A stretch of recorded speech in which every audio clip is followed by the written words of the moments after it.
The restaurant was bustling, the hum of conversation hiding a silent cry for help. A well-dressed mafia boss feared by many noticed something odd, a trembling little girl drawing strange symbols on her napkin. No one else saw it. No one cared. But he recognized it instantly, the universal SOS code. When the girl's terrified eyes met his, the world around him slowed. He realized she wasn't just scared, she was trapped. As her mother smiled nervously beside a man with cold, calculating eyes, the boss rose from his chair and followed the signal into the dark. Luca Moretti hadn't chosen the restaurant for its ambiance. He'd chosen it because the owner owed him money, and fear made men punctual. The chandeliers caught the afternoon light streaming through tall windows, casting fractured rainbows across white tablecloths. Classical music played softly beneath the murmur of well-dressed patrons discussing stock portfolios and vacation homes. Luca sat alone near the back, his dark suit pressed, his posture relaxed but alert. 43 years old, graying at the temples, with the kind of weathered face that suggested he'd survived things most men couldn't imagine. His hands rested on the table-scarred knuckles, a faded burn mark across his left wrist, tools of a violent trade he'd been trying to abandon. 3 months since he'd walked away from the Moretti family operations. 3 months of sleepless nights and phantom pains where loyalty used to live. His younger brother Vincent now ran things, and Luca had taken his blood money and tried to disappear into legitimate investments. Real estate, restaurants, clean money that couldn't wash away dirty memories. The waiter brought his espresso without being asked. Luca nodded, watching the doorway out of habit. Old instincts died hard. That's when they entered. A family of 3. The man came first, tall, angular features, Eastern European by the look of him. Expensive suit but ill-fitting, like he'd bought status off a rack. His hand gripped the woman's elbow too tightly as he guided her through the restaurant. She was thin, blonde, mid-30s perhaps, with the kind of beauty that exhaustion had started to erase. Makeup couldn't quite hide the shadow beneath her left eye. Behind them, a little girl, 7 or 8 years old, wearing a blue dress that seemed too formal, too stiff, brown hair in tight braids. She walked with her head down, small hands clutching a worn stuffed rabbit. They sat 3 tables away, close enough for Luca to observe, far enough to pretend he wasn't watching. The man, Victor, Luca would learn later, ordered in heavily accented English. He spoke over the woman when she tried to suggest something. The little girl said nothing, just sat perfectly still, the rabbit in her lap, staring at the white tablecloth as if willing herself to disappear into it. Luca had seen fear before. He'd caused it, profited from it, learned to read its subtle languages. The woman's fear was careful. Practiced, she knew how to smile at the right moments, nod when expected, laugh at jokes that weren't funny. Survival fear, the kind that calculated every word before speaking it. But the girl's fear was different, raw, trapped animal terror barely contained beneath a child's attempt at stillness. Something cold settled in Luca's chest.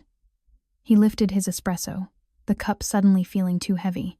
The man checked his watch, irritated, impatient. He snapped his fingers at a passing waiter, a gesture that made Luca's jaw tighten. The woman touched the girl's hand, a brief reassurance. But the man's sharp glance made her withdraw immediately. Luca set down his cup. This wasn't his business anymore.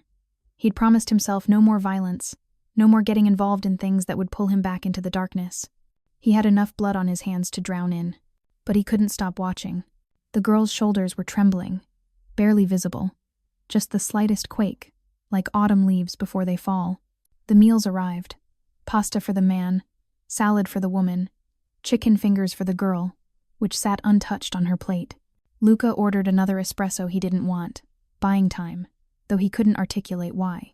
The girl reached for her napkin, unfolded it slowly, then pulled a blue crayon from her dress pocket, the kind restaurants give children to keep them occupied. Her small hand began to move across the white paper napkin. At first, Luca thought she was simply drawing, then the pattern caught his eye. 3 dots, 3 dashes, 3 dots. His pulse quickened. She wasn't drawing randomly. She was writing. Morse code. SOS. Luca's military training snapped into focus like a rifle scope clicking into place. 2 tours in Afghanistan before he'd returned to Boston and his father's empire. He'd learned Morse code during survival training, alongside escape tactics and field medicine. Knowledge he'd thought he'd never use again. But here it was, a child's desperate message hidden in plain sight. The girl repeated the pattern. Dots and dashes, careful and deliberate. Then she looked up. Her eyes met Luca's. In that moment, the restaurant disappeared. The music, the conversation, the clinking of silverware, all of it faded into white noise. There was only that gaze. Brown eyes, red-rimmed, pleading silently across 3 tables and an impossible distance. "Help me." She didn't mouth the words, didn't have to. The message was clear as a scream. Victor noticed Luca's attention. His head turned slowly, predatory. Their eyes locked. The man's expression didn't change, didn't need to. The message was clear. Mind your business. Luca held the stare for 3 heartbeats, then deliberately looked away, lifting his phone as if checking messages. Beneath the table, his other hand had formed a fist so tight his fingernails cut into his palm. He could feel Victor still watching him, assessing, calculating threat levels. Luca forced his breathing to slow, made himself take a sip of espresso, pulled up actual emails on his phone and pretended to read them. Every instinct screamed at him to stand up, walk over there, break that man's jaw. But training and experience whispered caution. If Victor was what Luca suspected, if this was what it looked like, then making a scene would only endanger the woman and child more. Luca shifted position, angling slightly away, giving the appearance of losing interest. In his peripheral vision, he watched the girl fold the napkin carefully and tuck it beneath her plate. Victor said something sharp in Russian. The woman's hand shot out, stopping the girl from reaching for the napkin again. The little girl's face went blank, empty. The kind of emptiness Luca had seen in war zones, in the eyes of people who'd learned that feeling nothing was safer than feeling everything. His phone vibrated. A text from Marco, his driver. "All good, boss?" Luca typed slowly. "Run a plate for me. Black Escalade. Parking lot. 3rd row. Be discreet." On it, Luca dropped a 50 on the table, 3 times what the espresso cost, and stood. He buttoned his jacket, the movement casual, practiced. He walked toward the exit, passing close enough to the family's table to hear Victor speaking in low, harsh tones. Russian, mixed with fragments of English. "Behave. Consequences. Don't test me." The woman's face was pale. The girl stared at her chicken fingers. Luca pushed through the glass doors into afternoon sunlight that felt too bright, too ordinary for what he'd just witnessed. Marco leaned against the town car, phone already out. "Got something," Marco said quietly. "Registered to a shell company. Same one we flagged last year during that port investigation." Luca's blood turned to ice water. "Viktor Krolov?" he asked, already knowing the answer. "The same." God damn it. Marco was 32, former Marine, built like a freight train and loyal as a dog. He'd been Luca's driver and occasional enforcer for 5 years. More importantly, he knew when to keep his mouth shut. They sat in the car, engine idling, watching the restaurant entrance. "Viktor Krolov," Marco continued, scrolling through his phone. "Ukrainian, naturalized 15 years ago. Officially runs import-export. Actually runs girls, drugs, and weapons through Boston Harbor. The family's been trying to squeeze him out of our territory for years." "Is he still trafficking?" Luca asked, voice flat. "Last intel said yes. Kids mostly. Eastern European, South American. Ships them through 3 states before the trail goes cold." Marco glanced up. "Why?" Luca described what he'd seen. The fear, the bruises, the SOS signal. Marco's jaw tightened. "You think the woman and kid are—" "Inventory," Luca finished. "Either for sale or collateral to keep someone in line." They sat in silence. Luca's hands rested on his knees, perfectly still, but his mind was racing, calculating, planning things he'd promised himself he wouldn't plan anymore. "This ain't our business, boss," Marco said carefully. "You said you were out. Clean break." "I know what I said. Vincent's not gonna like you stepping back in." "I'm not asking Vincent. The feds have been watching Krolov for months. They've got task forces, resources, and by the time they build a case, those 2 are dead or gone." Luca's voice was cold, factual. "You know how this works. Bureaucracy moves slow. Evil moves fast." Marco said nothing. Knew better than to argue when Luca used that tone. The restaurant doors opened. Victor emerged first, phone to his ear, speaking Russian. The woman followed, the girl's hand gripped tightly in hers. They walked toward the Black Escalade. Luca felt something crack open in his chest. A place he'd sealed shut 3 years ago, after the funeral. After they'd lowered that small white coffin into the ground, and he'd realized his daughter Sophia was gone forever. Sophia had been 8 when she was taken. Kidnapped from her mother's apartment by men who wanted to hurt Luca. Men who succeeded. He'd hunted them for months, left a trail of bodies across 3 states, but by the time he found her, she'd been dead for weeks. The guilt never faded. The what-ifs never stopped screaming. What if I'd been there? What if I'd been faster? What if I'd made different choices? And now, watching this little girl being led to a black SUV, watching her mother's hollow-eyed despair, Luca felt that sealed place rip wide open. "Follow them," he said quietly. "Boss, follow them." Marco put the car in gear. Rain started as they merged onto the expressway. Light at first, then heavier, turning the city into a blur of brake lights and wet asphalt. The Escalade stayed 3 cars ahead, Victor driving aggressively, cutting through traffic.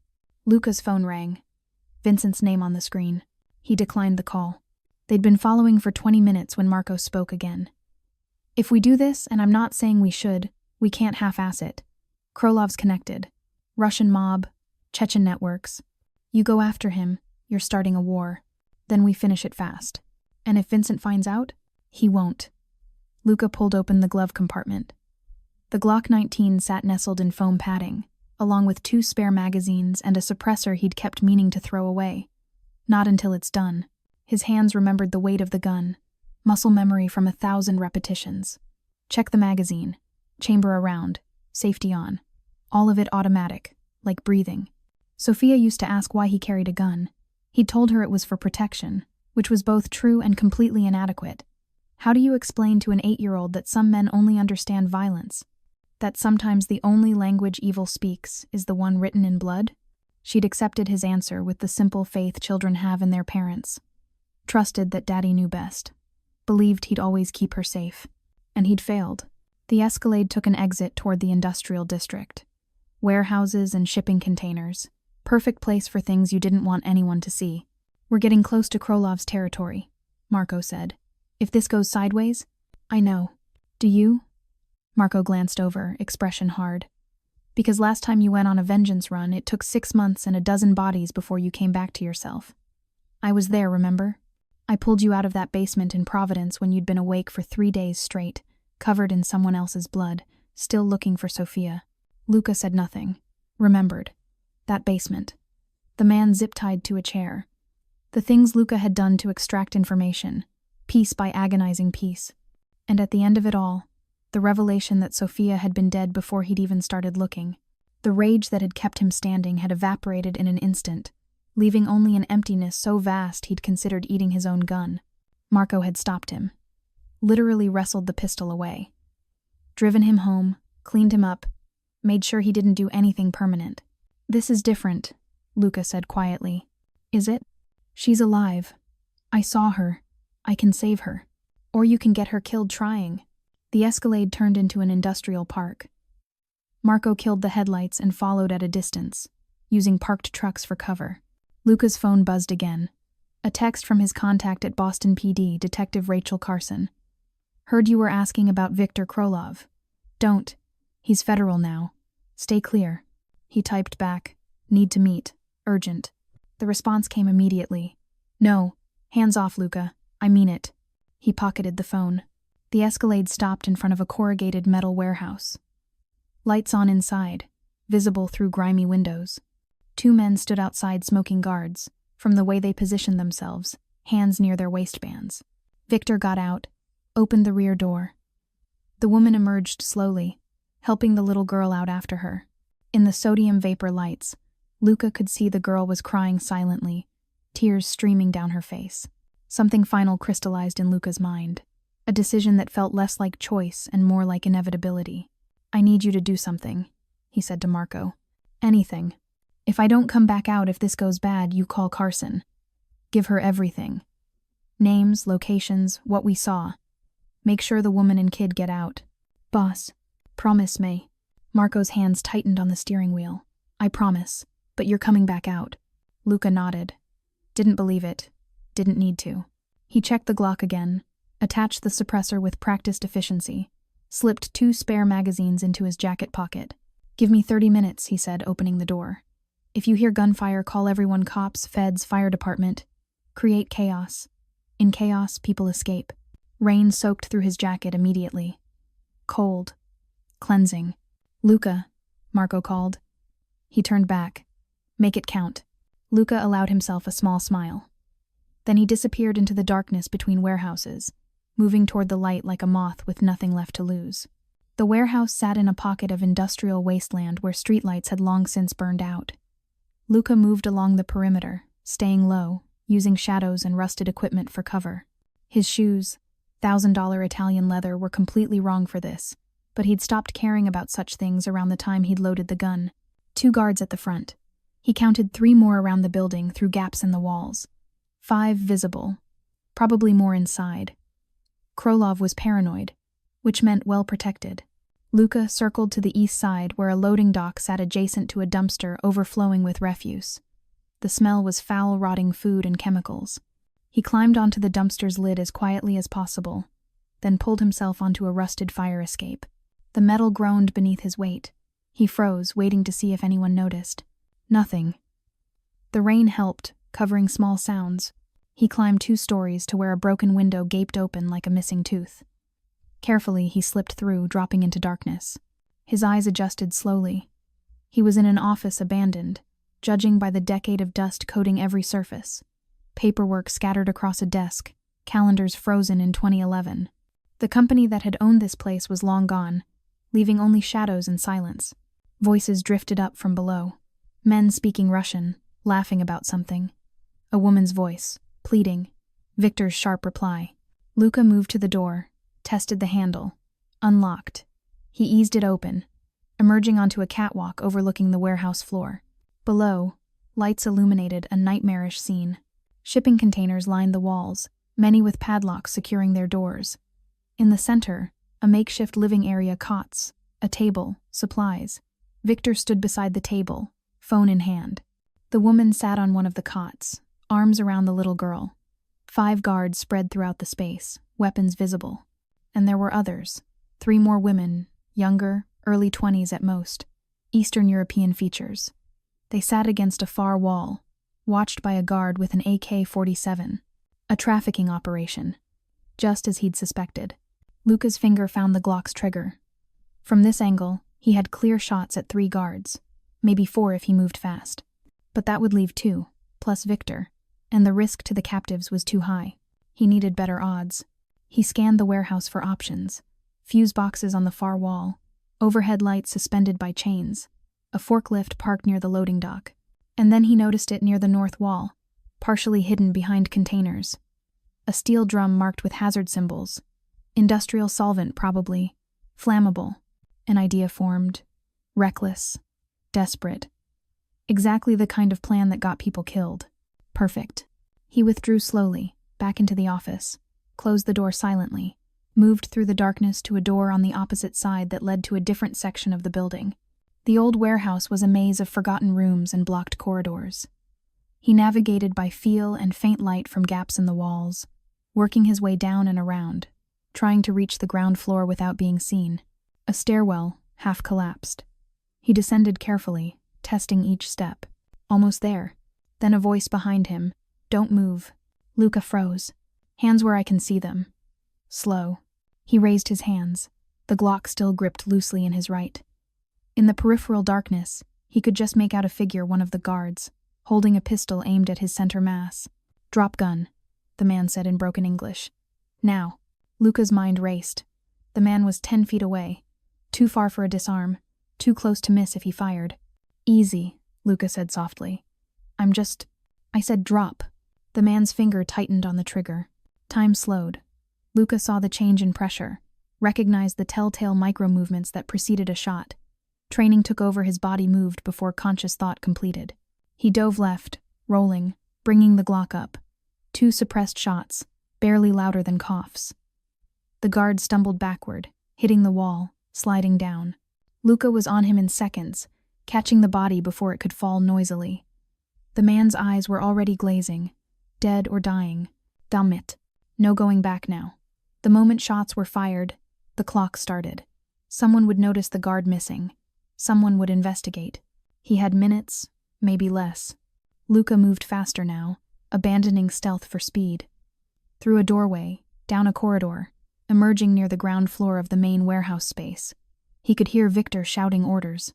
They knew something was wrong. Chaos erupted faster than Luca expected.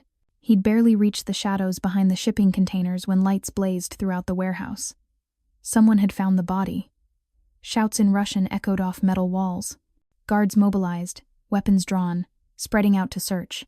Luca pressed himself against a container, breathing controlled, Glock ready. 4 shots left in this magazine, 2 full magazines in his pocket. 14 rounds total, against at least 5 armed men. Probably more he hadn't seen. Math didn't matter. He'd committed. He could see the captives clearly now they'd been moved to the center, surrounded by guards. Victor stood behind them, using them as shields. Smart, ruthless. The little girl was crying audibly now, the stuffed rabbit clutched to her chest.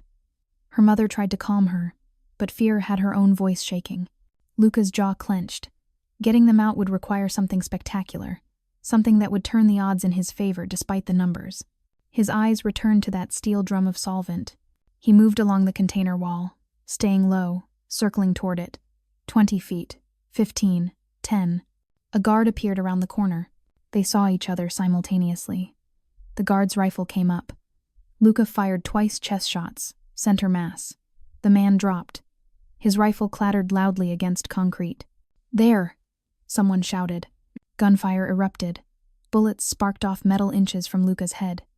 He ran, ducking behind another container as rounds punched through corrugated metal like paper. 5 feet from the solvent drum. He aimed carefully, fired once. The bullet punctured the drum's side. Clear liquid began pouring out, spreading across the concrete floor. Then he pulled out his lighter he'd been trying to quit smoking for months but hadn't thrown it away yet. Thumb on the striker. "Everyone down," he shouted. "Hit the floor now!" He threw the lighter.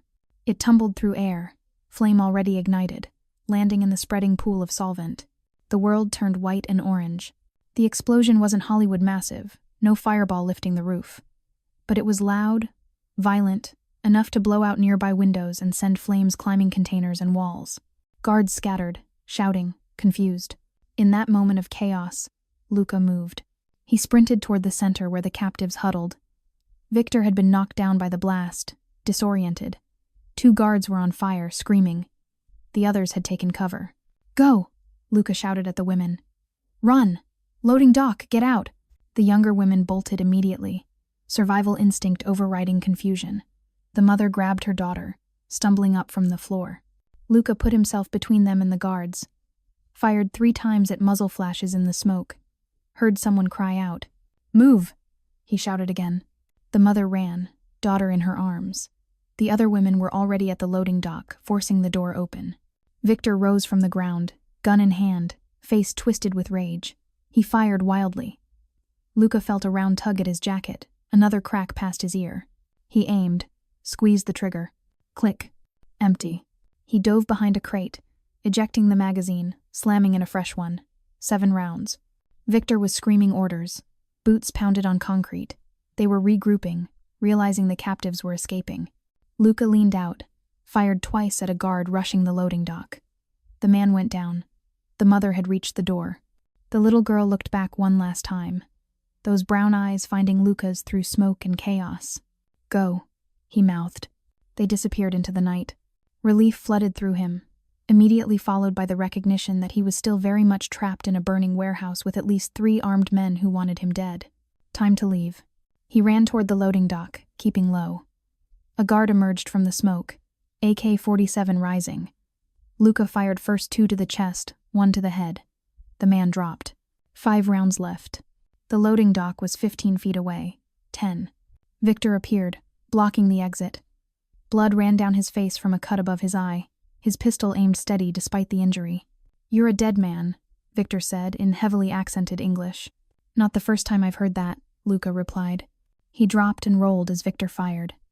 Came up shooting. 3 rounds. Victor jerked, stumbled, but didn't fall body armor under the suit. 2 rounds left. Victor raised his gun again. Luca fired his last 2 shots.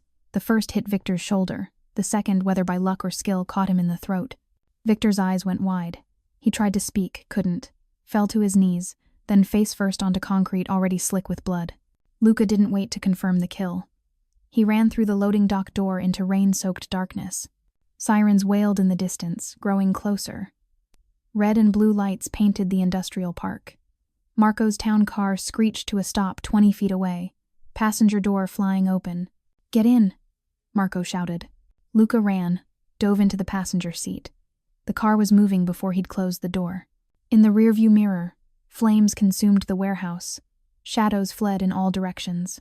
A police cruiser turned into the industrial park, followed by another, then fire trucks. "The women?" Luca gasped, adrenaline still hammering through his veins. "Safe." Flagged down a patrol car 2 blocks away. "They're secured." Luca leaned back, closed his eyes. Every muscle hurt. His ears rang from gunfire. Smoke clung to his clothes. "You're bleeding," Marco said, glancing over. Luca looked down. His side was warm, wet.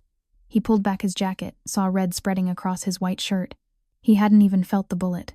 "Graze," he said, though he wasn't entirely sure. "Keep driving."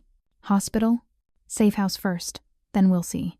They merged onto the expressway, just another car in late evening traffic, leaving destruction and sirens behind them. Luca's phone vibrated. Detective Carson. He let it ring. Instead, he pulled up a different contact. A private investigator he'd used during the search for Sofia. Left a message. "It's Moretti.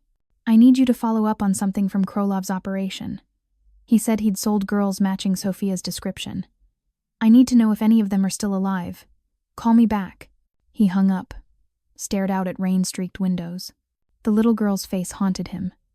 That moment when their eyes met, when a child's desperate signal connected across an impossible distance. He'd saved her. That had to count for something. Had to balance against the weight of the daughter he'd failed. But even as he thought it, he knew that wasn't how guilt worked. Redemption wasn't mathematical. You couldn't subtract saved lives from lost ones and arrive at peace. "You did good tonight," Marco said quietly. Luca said nothing. Didn't feel good. Felt tired. Old. Like he'd spent the last 3 years trying to outrun his own shadow. But maybe, just maybe, he'd bought himself another night of sleep where Sofia's ghost wouldn't visit quite so loudly. He'd settle for that. The safe house was a brownstone in Southie that officially belonged to a shell corporation. 3 floors, reinforced doors, security cameras covering every approach. Luca kept it stocked with medical supplies, cash, weapons, and enough dry goods to survive a siege. Marco helped him inside. The wound in Luca's side was worse than he'd thought, not just a graze. The bullet had gouged a channel through the muscle above his hip. Deep, painful, but not life-threatening if properly cleaned. "Sit," Marco ordered, pushing him toward the kitchen table. He retrieved the medical kit, started laying out supplies with the practiced efficiency of someone who'd done this before. "How bad?" Luca asked, pulling off his ruined shirt. "You'll live. Might need stitches." Marco soaked gauze in disinfectant. "This'll hurt." It did.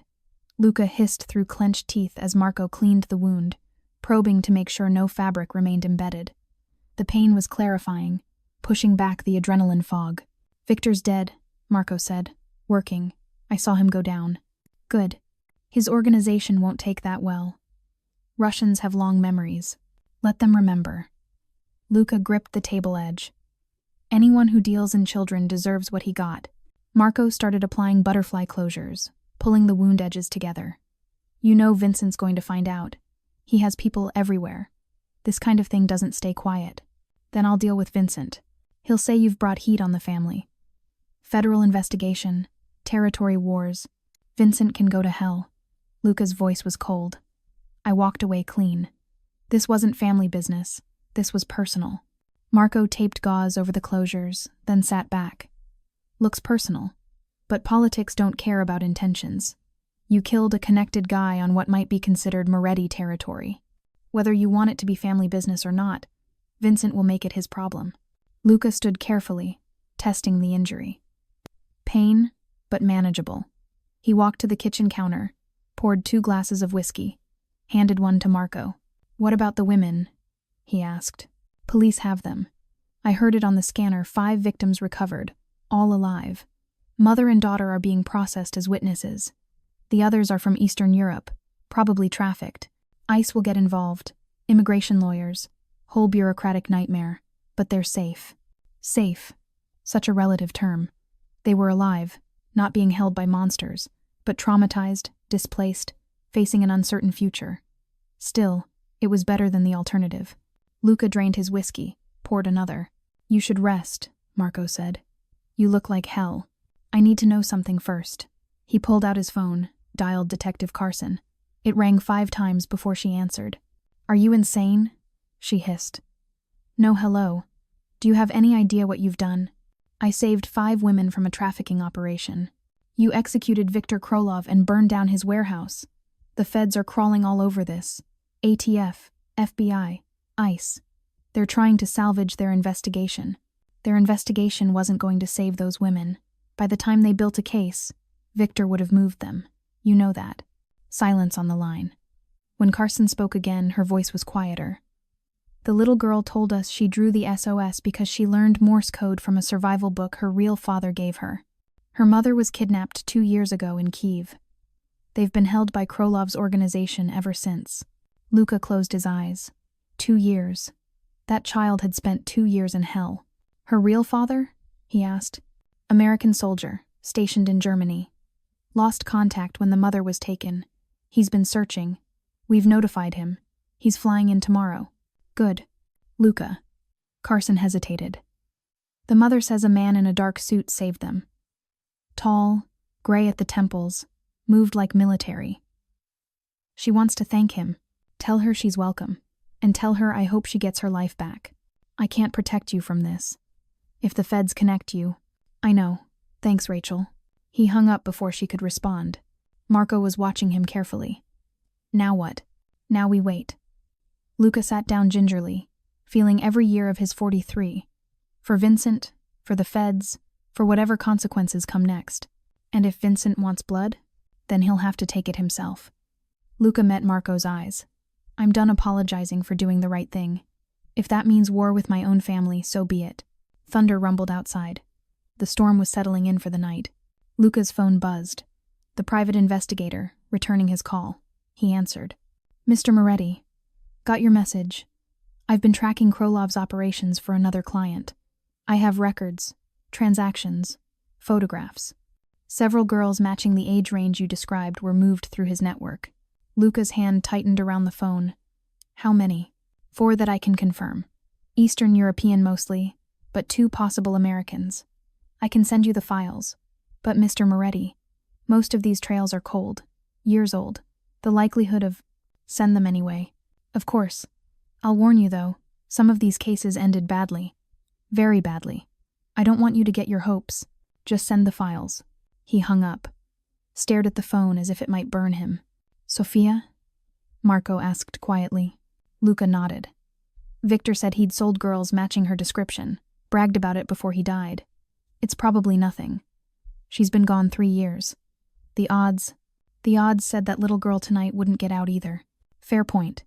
Luca had stopped believing in miracles after the funeral. But maybe, just maybe, there was one left in him. His phone chimed. Email from the investigator. Attached files. Photographs. Transaction records. Locations. Luca opened the first image. A grainy surveillance photo of a teenage girl being led through an airport. Dark hair, thin, haunted eyes. Not Sophia. Second image. A girl around 11. Blonde. Scared. Not Sophia. Third image. A girl who could be 9 or 10, photographed from a distance outside a warehouse. Brown hair. Similar build to Sophia. Luca zoomed in. The resolution was terrible, pixelated. He couldn't make out the face clearly. Could be her. Could be any of 10,000 children who disappeared into the darkness. Marco, he said quietly, I need you to look at this. Tell me what you see. Marco came around the table, studied the photo. Frowned. Could be. Similar features. But it's impossible to say for sure from this distance. Luca read the attached notes. Subject observed April 2024. Warehouse in Baltimore. Associated with known trafficking operation. Current whereabouts unknown. April 2024. 5 months ago. If it was Sophia, if she'd been alive 5 months ago. We could go to Baltimore, Marco said. Follow up. Check it out. Luca stared at the photo until his eyes burned. He wanted it to be her. Wanted it so badly he could feel his judgment warping, seeing what he needed to see instead of what was actually there. But he'd gone down this road before, chased ghosts across 3 states, nearly destroyed himself in the process. "I don't know," he said finally. "I don't know if I can do that again." Marco squeezed his shoulder. "Then, don't decide tonight. Rest. Heal. Look at this with fresh eyes tomorrow." Sound advice. Luca closed the email, set the phone down. Outside, lightning flashed. In its brief illumination, he could see his reflection in the dark window, older than he remembered, weathered by violence and loss. But for the first time in 3 years, there was something else in that reflection, something he'd thought was permanently extinguished. Hope. Dangerous, foolish hope. He touched the bandage on his side, felt the ache of the wound. Tomorrow would bring complications, Vincent's anger, federal investigations, possible retaliation from Krolov's organization. But tonight, he'd saved a little girl who'd sent a desperate signal into darkness, trusting that someone, somewhere, might see it. And maybe, just maybe, someone had done the same for Sophia. Sleep didn't come easily. Luca lay on the safe house couch, staring at the ceiling, replaying the warehouse over and over. Every shot, every decision. The moment Victor fell, he didn't regret it. But killing, even justified killing, left its marks, added weight to an already heavy conscience. Around 3 a.m. his phone rang. Unknown number. "Yes? Mr. Moretti?" A woman's voice, accented. "Please, I must speak with you." "Who is this?" "My name is Nadia. The police, they gave me this number. They said you are the man who saved us tonight." The mother. Luca sat up carefully, wincing at the pull in his side. "You shouldn't have this number." "I know, but I need to thank you. My daughter, Emma, she is sleeping now. First time in months she sleeps without nightmares. Because of you. No." Her voice was fierce. "Not just. You risked your life. For strangers. For people you did not know. This is not a small thing." Luca didn't know what to say.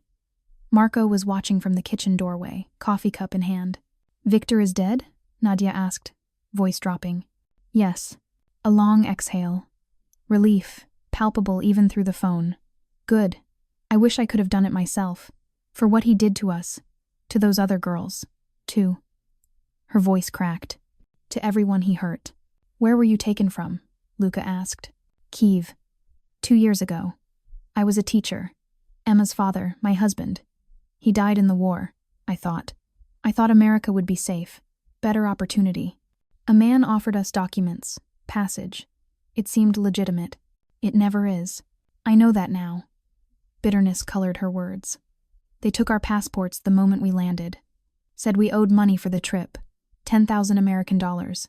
How does a teacher pay that? So we worked cleaning houses, cooking. But the debt never got smaller. Always more fees, more penalties. And Victor? He bought our contract 6 months ago. Said we would work in a restaurant. But there was no restaurant, just that warehouse. And worse places."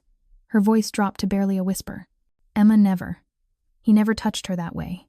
I made sure. I did whatever they asked, however they wanted, so long as Emma stayed innocent." Luca's jaw clenched. "You're a good mother." "I'm a mother who couldn't protect her child." "You're alive. She's alive. Everything else can be fixed."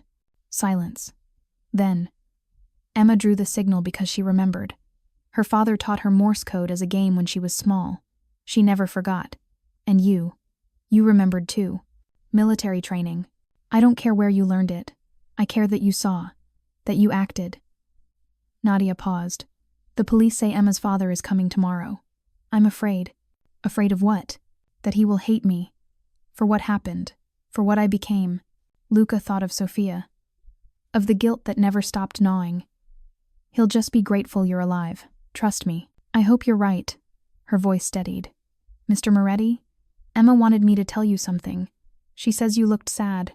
She hopes you find what you're looking for." The words hit harder than expected. Luca had to clear his throat before responding. "Tell her thank you. And tell her to hold on to that survival book. Never know when those skills might matter again." "I will."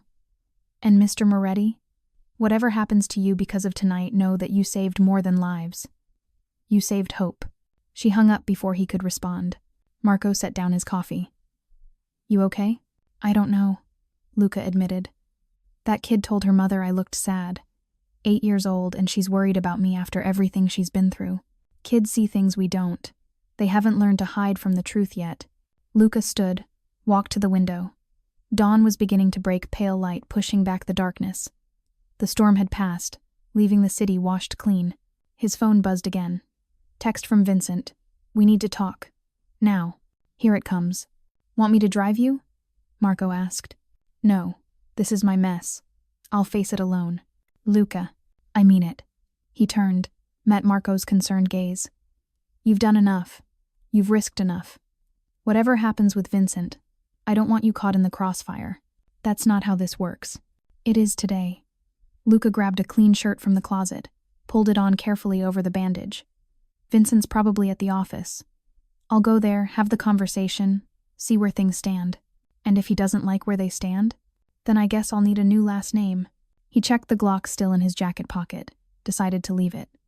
If Vincent wanted him dead, bringing a gun wouldn't change the outcome. The drive across the city felt longer than usual.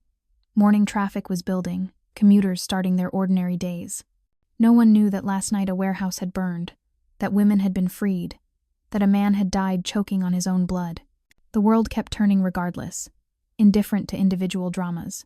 The Moretti family office occupied the top floor of a renovated brewery in the Seaport district. Legitimate businesses, restaurants, construction, waste management, all perfectly legal on paper. The illegal operations stayed invisible, handled through layers of insulation. Luca parked in the underground garage, took the private elevator to the top floor. The receptionist, Polly's daughter. Good kid nodded nervously as he passed. He's expecting you, she said. Vincent's office was all glass and steel, overlooking the harbor. His younger brother stood at the window, hands clasped behind his back. 38 years old, fit, wearing a suit that cost more than most people's monthly rent. Close the door, Vincent said without turning. Luca did. You killed Viktor Krolov last night. It wasn't a question. Luca didn't bother denying it. Yes. Burned down his warehouse, freed his captives, left 5 of his men dead. 4. The 5th might live. Vincent turned.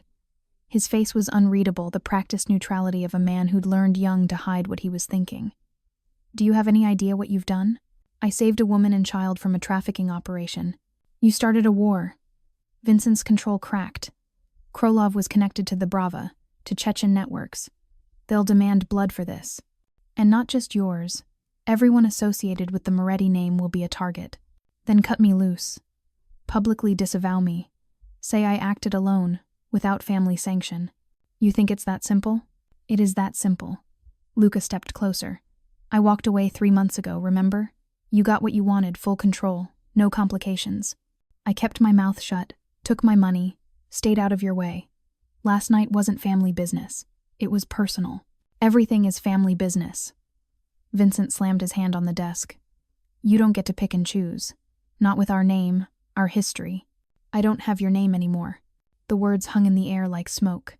Vincent's eyes narrowed. What? I'm out, Vincent. Completely. Keep the money, keep the businesses, keep everything. I don't want any of it. Luca's voice was steady. Give me new papers. Clean identity, no connections. I'll disappear. You can tell whoever needs to know that I'm dead. Family matter. Internal discipline, whatever story works.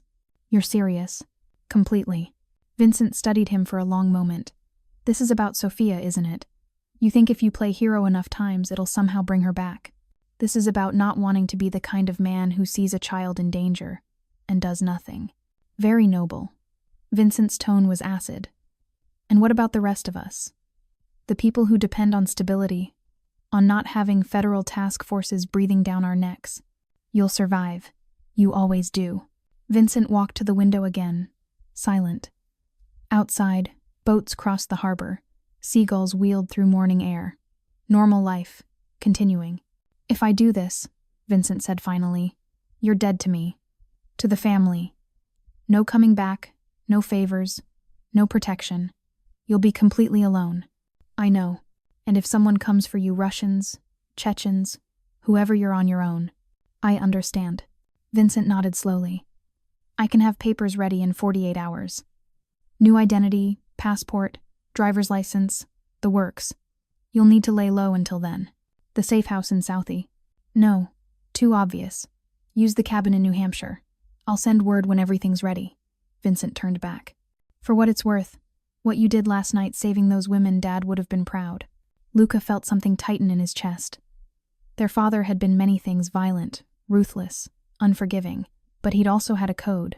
Family first, children protected, certain lines never crossed. Thanks, Luca said quietly. Don't thank me, just disappear quietly. And Luca? Vincent's expression softened slightly. I hope you find what you're looking for. The same words Emma had sent through her mother. Luca left without another word. 3 weeks passed.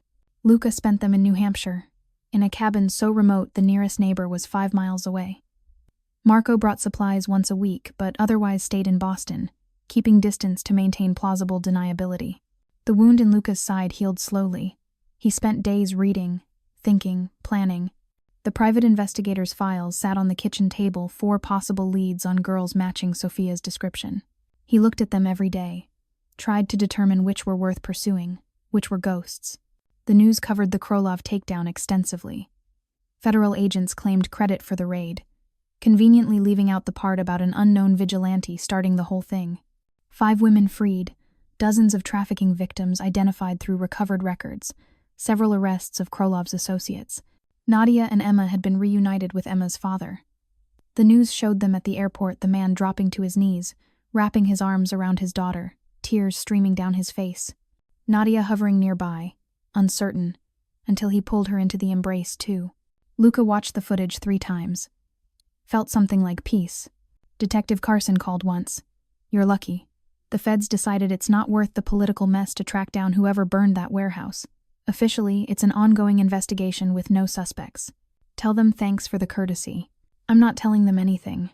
As far as I know, we never had this conversation. She paused. Are you okay? Getting there. Good. Stay out of trouble. She hung up before he could ask how he was supposed to do that. Vincent sent the papers on day 14. A courier brought them to the cabin: passport, driver's license, birth certificate, social security card. All completely legitimate, backed by years of fabricated records. His new name, Daniel Mitchell. Born in Portland, Oregon. Unremarkable middle-class background. No criminal record, no family connections. Nothing interesting. Clean. Luca, no. Daniel now stared at the documents for hours. This was real. The point of no return. Once he started using these, Luca Moretti ceased to exist. Part of him mourned that the name carried history, identity, connection, his father's name, his grandfather's name, weight and meaning. But it also carried blood. So much blood. Maybe starting fresh was the right move. He activated the burner phone Vincent had included, programmed in a single number Marco's new burner. Sent one text. Thank you for everything. The response came minutes later. Anytime, boss. Or should I say, Mr. Mitchell. Daniel smiled despite himself. On day 20, he made a decision. The private investigator's files pointed to Baltimore as the most promising lead. The photograph from 5 months ago. The girl who might be Sophia. Long odds. Probably heartbreak waiting at the end. But Emma had found a way to signal for help across a crowded restaurant. Nadia had survived 2 years of hell without breaking. Small miracles happened. Maybe there was one more out there with his daughter's name on it. He packed light 1 bag, essential documents, cash, left the Glock hidden in the cabin's floorboards. Daniel Mitchell wouldn't carry an unregistered firearm. The drive to Baltimore took 7 hours. Daniel spent them listening to music, watching landscape scroll past, trying not to think about what he'd do if the lead went nowhere. 1 step at a time. Baltimore in late autumn was cold, gray, industrial. Daniel checked into a cheap motel near the harbor, paid cash, used his new ID without hesitation. The warehouse from the photograph was in a district called Locust Point. Daniel drove past twice, assessing. Abandoned, like Krolov's had been. Broken windows, graffiti, no obvious signs of current use. But trafficking operations were good at hiding in plain sight. He parked 3 blocks away, approached on foot as evening fell. Moved carefully, watching for cameras, guards, anything that suggested active occupation. Nothing. The place looked genuinely empty. Disappointment settled heavy in his chest. Of course it was empty. 5 months was an eternity in this world. Operations moved, dissolved, reconstituted elsewhere. He was about to leave when he noticed fresh tire tracks in the dirt lot beside the warehouse. Recent, maybe days old. His pulse quickened. Daniel circled the building. Found a side door, lock broken. Slipped inside. The interior was dark, smelling of rust and decay. He used his phone's flashlight, sweeping the beam across empty space. Graffiti-covered walls, broken pallets, trash, evidence of squatters. But new people. New operation. He was turning to leave when his light caught something marks on the concrete floor. Scratches, recent, where something heavy had been dragged. Following them led to a section of floor that looked different. Cleaner. Daniel knelt, running his hands across the concrete. Found edges, barely visible. A trapdoor. He pulled. Heavy, but it lifted. Stairs descended into darkness below. Every instinct screamed at him to call someone: police, feds, Carson. But if this was another trafficking operation, the moment authorities got involved, everyone would scatter. Victims would disappear. Emma's face flashed through his mind. That desperate signal across the restaurant. If Sophia was down there, if any chance existed, he couldn't wait. Daniel descended into the dark. The basement was massive, larger than the warehouse above. Stretching into shadows his phone's light couldn't penetrate. But he could see enough. Cots lined against walls, chains, evidence of recent occupation. And he could hear something. Faint, breathing. "Hello?" he called softly. Movement in the darkness. Quick, frightened. "I'm not here to hurt anyone," Daniel said, keeping his voice calm. "I'm looking for someone. A girl. Her name is Sophia. Sophia Moretti. She'd be 11 now. Brown hair, brown eyes. Has anyone seen her?" Silence. Then a voice, young, scared. "Who are you?" "My name is Daniel. I'm her father." More silence. Then, "There's no Sophia here." Disappointment crashed through him. Of course not. He'd been chasing shadows. But, the voice continued, there was a girl. Called herself Sophie. Maybe 10 or 11. Brown hair. They moved her last week. Daniel's heart stopped. Moved her where? "I don't know. They don't tell us things. Just came and took her." "Who came?" "The men who run this place." "Where are they now?" "Gone for the night.